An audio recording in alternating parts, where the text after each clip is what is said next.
rääkida, aga ma väga tänan teid tulemast ja teemat selgitamast. Aitäh teile! Järgmises loos uurime seda, miks pea pooled tallinlased ei ole rahul siinse liikluskultuuriga. 41% Tallinna elanikest ei ole oma kaaslinlaste liikluskultuuriga rahul. Ekspertide hinnangul on praegu peamiseks probleemiks hoolimatus kaasliiklejate vastu. Samuti oskamatus liikluses tekkivaid probleeme ette näha.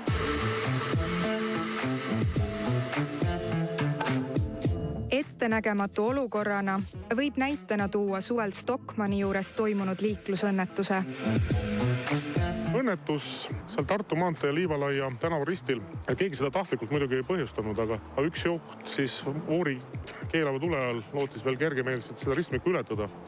Tegi seal vasakpööret. Kuna vastassuunast oli juba lubav tuli, siis toimuski kokkupõrge ja paraku tihtipeale me näeme seda, et ületad ise ristmikku vilkuva rohelise tulega veel küll normi piires ja siis vaatad, et 3 autot tuleb veel peale sind üle.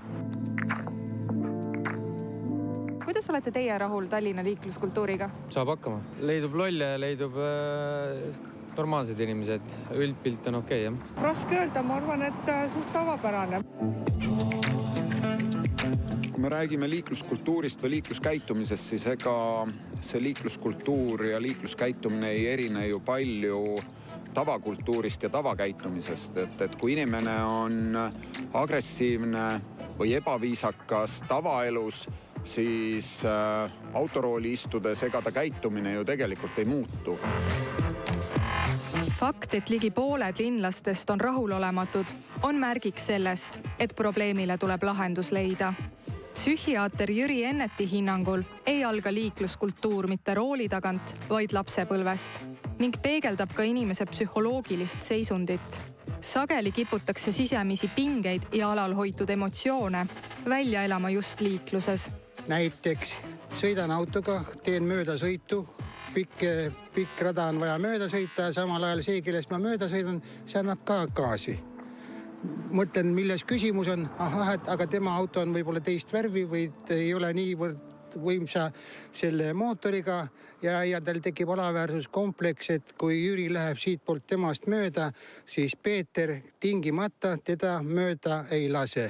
Ehk teist sõnadega seda alaväärsuskompleksi kompenseeritakse siis konkreetses situatsioonis sellise variandiga. Liikluspolitsei hinnangul on liikluskultuurituse põhiloojaks nooremapoolne mees, vanuses 20–30. Just seda iga peetakse kõige riskialtimaks, kuid leidub veel teinegi profiil. Tänane liiklusõnnetuste põhjustaja profiil on keskealine valge kaubiku juht. Põhilised asjad, millega liikluses eksitakse, on ristmikel valgusfoori reeglitest mitte kinnipidamine, kõrvalised tegevused roolis, põhjendamatud möödasõidud ja lubatud sõidukiiruse ületamine. Näiteks Tammsaare tee pikendusel ületab igapäevaselt kiirust vähemalt 1000 juhti. Eks kindlasti inimesed paljud mõtlevad, et minuga mitte midagi ei juhtu, aga kahjuks 2020 aasta oli see, kus meil oli 60 liiklusukkunut ja üle 1500 raskesti vigastatud inimese.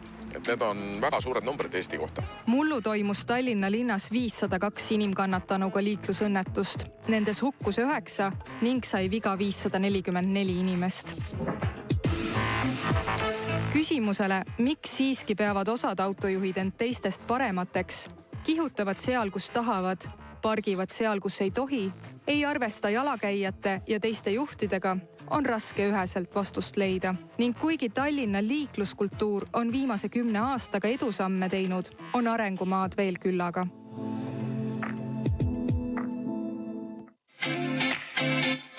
Pärast reklaami otsime lahendusi koroonaolukorra